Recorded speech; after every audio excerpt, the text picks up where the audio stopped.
That's a closing speed of 80. 200 tons of commuter steel, thousands more in freight, and only a few hundred feet of track between them. Neither crew saw the other until it was far too late. The collision happened at 4:22 and 23 seconds.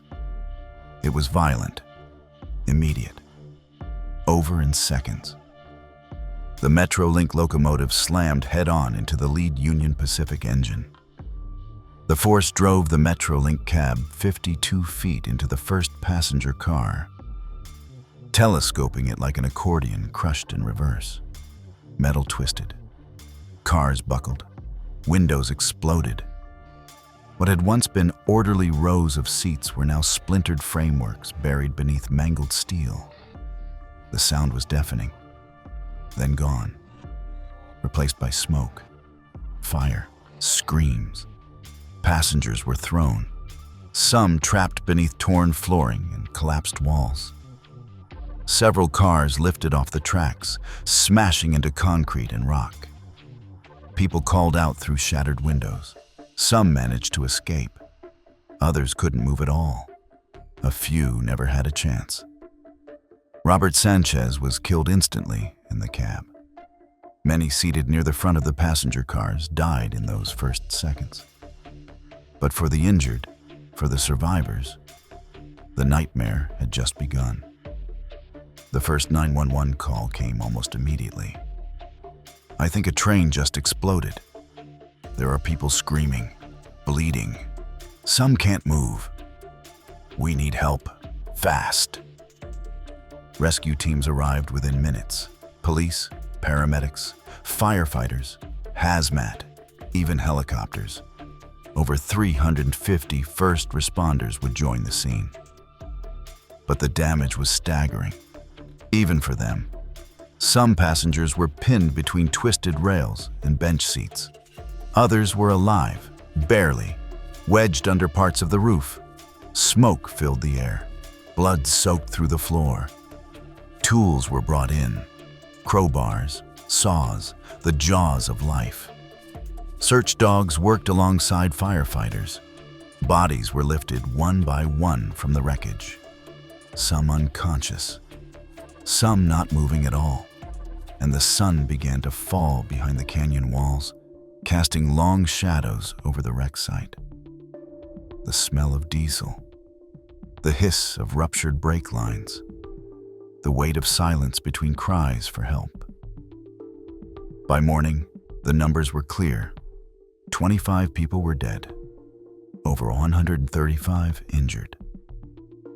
It was the deadliest train crash in California in 50 years.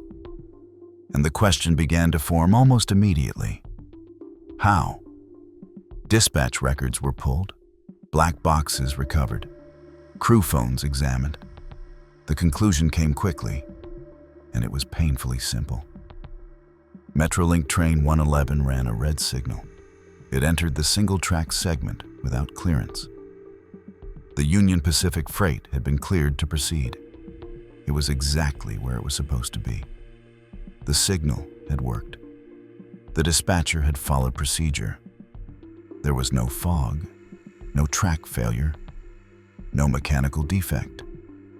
The system hadn't failed. A person had. Text logs confirmed that Robert Sanchez was using his phone throughout the trip. He had messaged several times during the journey. His final text was sent just 22 seconds before impact. There was no evasive action, no emergency brake, no warning given. He simply didn't see the signal or ignored it, and there was nothing in place to stop him. By the next day, newspapers across the country ran the same headline. Why wasn't there a system that could have stopped this? The grief was immediate. The anger came next. And in that canyon north of Chatsworth, surrounded by the twisted skeleton of a morning commute, a new kind of pressure began to build.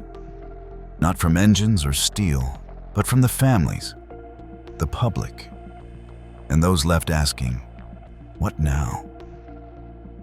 In the days following the crash, the wreckage was cleared piece by piece.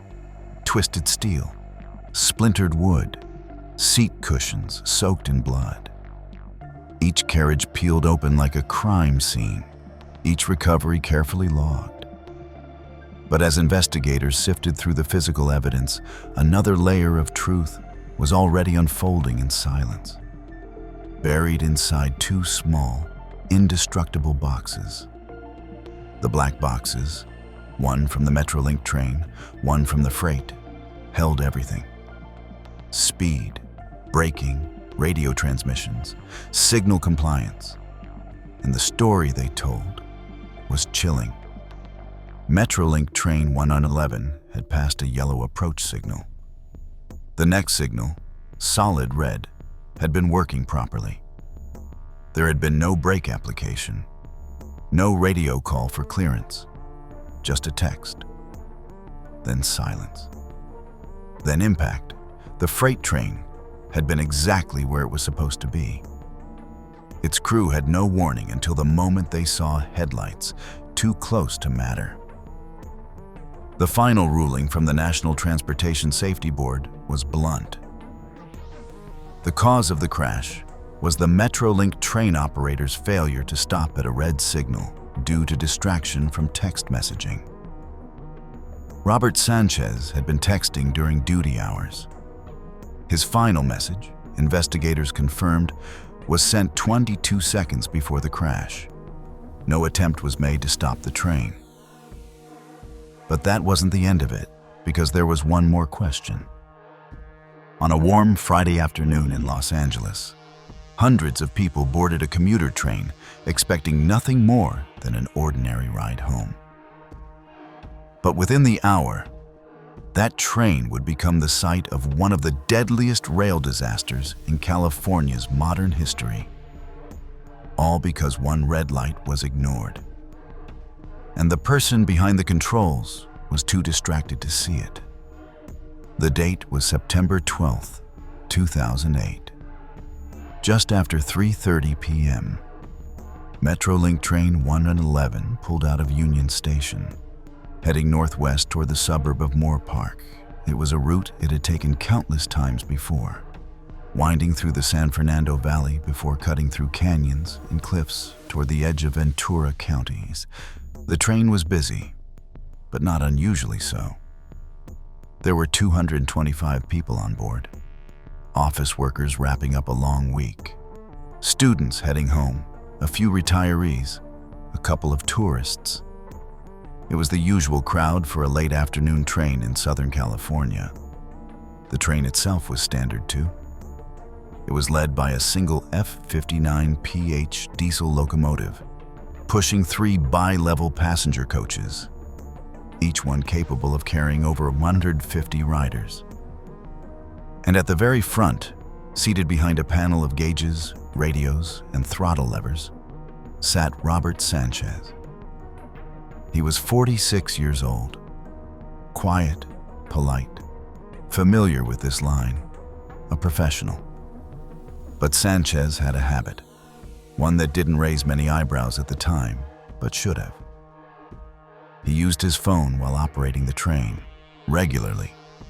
He sent texts to friends, colleagues, even rail fans, some of them teenagers, who liked to track trains as they passed. They'd ask him which locomotive he was driving, where he'd be, what signal he just cleared. And he'd answer, sometimes casually, sometimes often. As Train 111 rolled toward the community of Chatsworth, it passed through neighborhoods and low hills bathed in soft, late-day sun. At 4:13 p.m., it departed the Chatsworth station.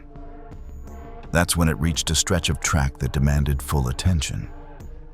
Just a few miles ahead, the double track would narrow to one single stretch of steel, shared by trains going in both directions, controlled only by color light signals and dispatcher coordination. Heading the other way, already on that single track, was Union Pacific Freight Train LOF 65-12. A long, heavy train, 2 locomotives, and 17 loaded freight cars. It had already been cleared to pass through the corridor. That meant Train 111 should have held its position just south of the junction until the freight had cleared the line. But that's not what happened. The train passed a yellow signal, a warning that the next signal would be red. It was the kind of moment that should have made any operator reach for the brakes. Instead, the train kept moving. The red signal, the absolute stop, was up ahead. Working perfectly, clearly visible. Sanchez never responded to it. He didn't radio in, he didn't slow down, he didn't stop. Investigators would later confirm that at 4:22:01 p.m., just seconds before the crash, Sanchez sent a text to one of the young rail fans he frequently messaged. It was short, routine. He told them the number of the locomotive he was operating that day. Nothing dramatic, just another message, just another distraction. What happened next took less than half a minute. But here's what makes this story even harder to swallow. This disaster wasn't just tragic. It was preventable. Even if Sanchez missed the red signal, even if dispatch didn't catch the mistake in time, there was a system that could have saved everyone on board. A safety net, built for moments just like this. It's called Positive Train Control, or PTC. Using GPS, wireless signals, and onboard computers, PTC monitors trains in real time. If one runs a red light, if it's about to speed through a curve, or collide with another train, PTC steps in. It brakes automatically. It overrides human error. No permission, no reaction time, just action. But back in 2008, PTC wasn't on this line. It wasn't on most lines. It had been proposed, debated, delayed. Safety advocates had begged for it, but nothing had been done. And so, on that afternoon in Chatsworth, the only thing preventing a head-on collision was a red signal and a man who never saw it. The passengers sat unaware, some chatting, some reading, some nodding off in their seats. Outside, the sun dipped lower behind the hills. Inside the cab, silence. And just ahead, around a gentle curve, another train, coming straight for them, 4:22 p.m. Some passengers were leaning against the window, watching canyon walls blur by. Others scrolled through their phones, read the newspaper, dozed off in silence. In the front cab, Robert Sanchez had just hit send on his final text message. He never reached for the brake, never looked up, never saw what was coming. Just beyond a curve in the track, the Union Pacific freight train was rolling toward him. On that same single line, both trains were moving at about 40 miles per hour. Why wasn't there a system that could override that mistake? For years, rail experts had pushed for a safeguard, a technology called Positive Train Control, or PTC. It had been proposed, studied, even demonstrated. PTC could monitor train positions, signal status, and speed in real time. If a train ignored a red light, the system would activate the brakes, even if the operator didn't. But despite all the warnings, it had never been federally mandated. Cost, complexity, politics, delays. And now, because of that, 25 people were dead. Public outrage was swift. Victims' families held vigils, press conferences, and meetings with lawmakers. Some demanded resignations. Others simply wanted to know how their loved one's death had been so easily avoidable. In response, Congress acted quickly. Just 1 month after the crash, the Rail Safety Improvement Act of 2008 was passed into law. It required all major U.S. railroads to install positive train control systems on high-risk routes by 2015. The act marked a turning point in rail safety, not just for Metrolink, but nationwide. Metrolink itself became the first commuter rail agency in the country to install PTC across its entire system. Years later, Amtrak and other major freight and passenger lines followed suit. But the progress was slow. Deadlines were pushed. Costs climbed into the billions. And for many families, those delays were more than frustrating. They were insulting, because no system, no upgrade, could undo what had already been lost. The grief took different forms. Some families became activists. Others avoided the news altogether. One father, who lost his daughter in the crash, said in an interview, "Every time I hear a train horn now, I think of her. And I think about how easily this could have been stopped." The crash also exposed a lesser-known issue: the federal liability cap. Under a law passed in 1997, total damages for a rail disaster, no matter how severe, were capped at $200 million.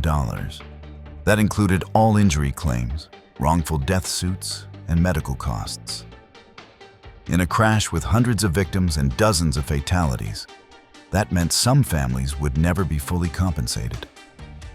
Lawmakers eventually debated raising the cap, but at the time, many victims were forced to settle for less than they deserved. There are now memorials near the site of the crash, names etched into stone, flowers placed on anniversaries, a bench where survivors sometimes sit just to remember. 15 years later, the tracks are quiet again. The canyon is still. But the lessons from that day haven't faded.